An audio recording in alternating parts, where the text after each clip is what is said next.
Hi, and welcome to the Money Tips No One Told You podcast, presented by First Pioneers Federal Credit Union. Here at First Pioneers, we're passionate about helping not only our members, but our community becomes financially successful. That success often starts with basic knowledge, things like knowing how different account types work, to understanding terminology, or even tips that make your life easier. The more you know, the more success you will have as you handle your money and your finances. Let's get started. Hi, I'm your host, Heather, and today we're talking about habits. Habits can be many things, both good and bad. A bad one may be biting your nails. A good one may be making your bed. But the reality is we actually have habits in almost every aspect of our lives. It may be how we brush our teeth. It may be our eating habits or our driving habits, and yes, even money habits. The truth is, some of these may be good, and some of them, well, maybe not as much.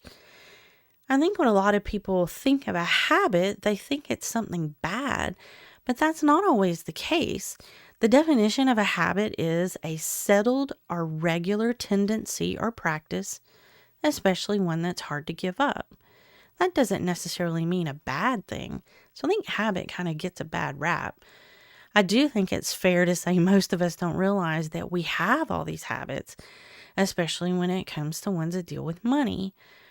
So how many of you guys know somebody, or you are that person, that brings their lunch religiously every day to work, but then when it comes payday, they treat themselves and they eat out, right? And actually, that's a great idea because that's a great way to save, and it's a habit that you formed. For many others I know, though, that's when the spending begins. And before long, all the money's gone and they're waiting for the next paycheck. I think we're living in a time where paycheck to paycheck living is kind of the normal way of living. My question is, though, when the money's gone, are all your bills paid? Did you get all the things you needed? And here's my next question. Did you know how much you could spend, or were you just going by your bank balance? Are you actually tracking what you spend? So, who knows where I'm going with this? How many of you use a budget? My guess is not enough. I know I recently saw a poll, I think it was a Gallup poll, that said only about 1/3 of Americans actually use a budget. Only 1/3. Y'all, we really need to do better. So how many of you just had the thought, why do I need a budget? I pay my bills. There's money at the end of the month. I'm doing fine. Maybe, but I bet you could be doing better. I mean, if you don't have a good picture of your income and expenses, how can you really know what's going on with your money? How do you know where your money's going?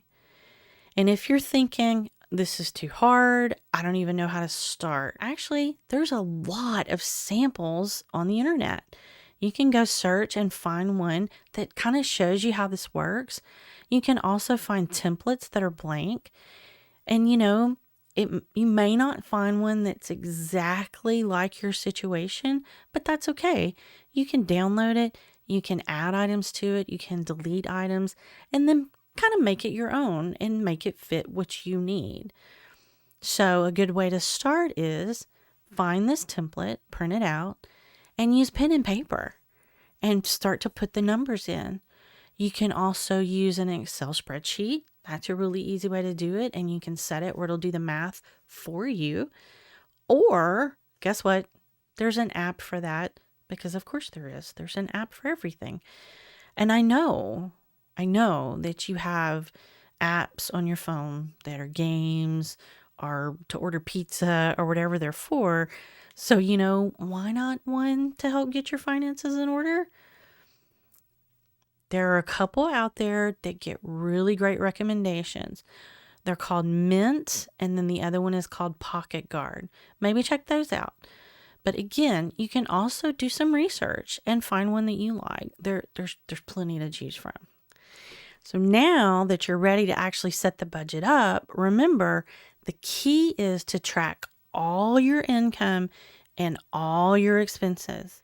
Don't forget, when you're adding expenses to your budget, there are 3 categories of expenses. The first one is fixed, which are the things that really shouldn't change from month to month, like your rent or your car note.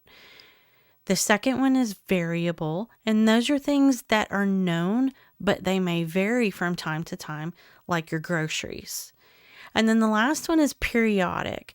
Those are known things, but they only come up occasionally. So that would be things like birthdays, events, vacations, maybe school fees, school uniforms. So for variable or periodic expenses, consider setting aside a certain amount each month to cover that expense. Then when the time to pay the bill or buy the gift arrives, you have the money to take care of it. Also, don't forget on your expense side, add savings. Every budget should have a savings category. So now, when I say all expenses, I do mean all. Include your coffee runs, the times you eat out, put it all in there. Because what this does is it helps you see where you're spending so you can see where you need to make adjustments. Basically, is your spending above or below your income? And I think the goal is probably obvious here, but I'm going to say it anyway. You want more income than expenses. So if your income is below your expenses, you have a couple of options. You can either supplement your income or you need to cut your expenses.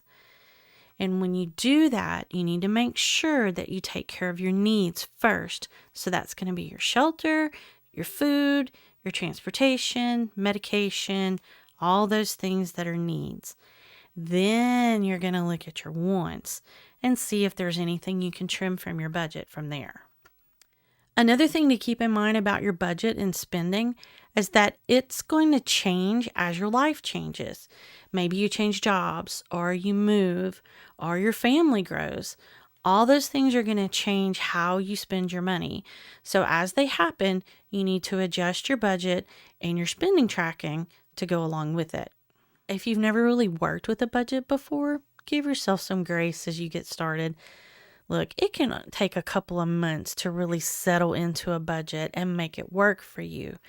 I think with a little practice, you'll start to see that there really is an advantage of having it.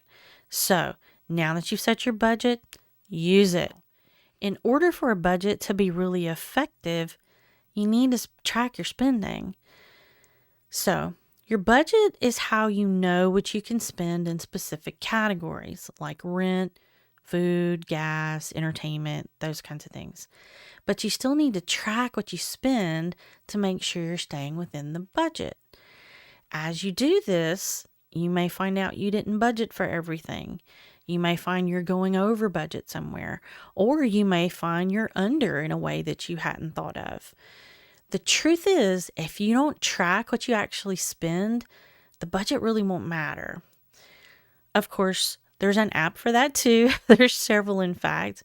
Or if you don't want to use an app, you can hold on to your receipts from your purchases and then check those against your budget. Or if you're still writing checks for things, order duplicate checks. What that does is that gives you a copy of the check that you wrote. So you keep the duplicate and then you have something to put in your records. If your bank or credit union offers online banking, or maybe they have an app, I recommend using those as well. You can see all your transactions and you can make sure everything looks correct.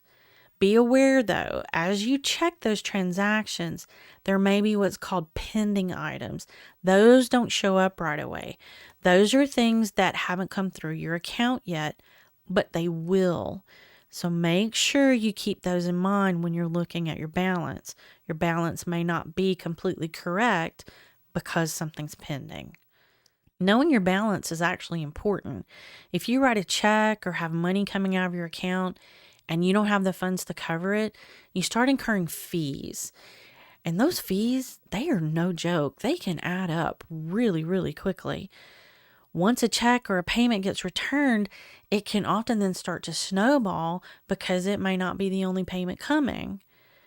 For example, let's say you pay your cell phone bill and it puts your account in the negative. Even if it's only a couple of dollars, it's still in the negative. So now you've got to make sure you've got the cost of that bill covered, plus you're going to owe a fee. That can often be $25 or more, depending on where you bank. Let's say before you can get to the bank to clear all this up, your car note comes through. Then your insurance comes through. Then the gas you just put in your car comes through. Those are all going to be a $25 fee each. So in this example, that adds up to an extra $100 that I'm sure you could have spent somewhere else. And this is a bad habit that way too many people fall into, and it really truly costs them so much. So what does that tell us? Track your spending. Budgeting and tracking your spending are great habits to develop, and they can help you become financially successful. So, if you haven't started your budget, start one today. And if you need help, try reaching out to the bank or credit union where you do your banking. I'm sure they can give you some suggestions to help get you moving in the right direction. Thank you so much for joining us today. You've just watched our YouTube version of our Money Tips No One Told You podcast. There is also a blog version on our website at firstpioneers.com. You can always find us at any of our branches in Lafayette or New Iberia, Louisiana, on our website or on any of our socials.